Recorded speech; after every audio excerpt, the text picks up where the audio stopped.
Morning everyone. Happy Saturday. இன்னைக்கு morning breakfast கோதுமை ரவையில் உப்புமா பண்ண போகிறேன். நெய்யில் வறுத்து வச்சுட்டேன்.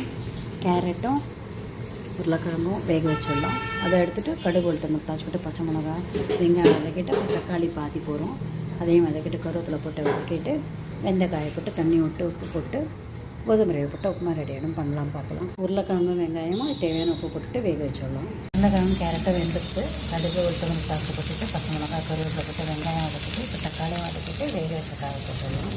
வதங்கின அப்புறம் வேக வச்ச காயை போட்டு இப்போ தண்ணி விட்டு உப்பு போட்டுடலாம்.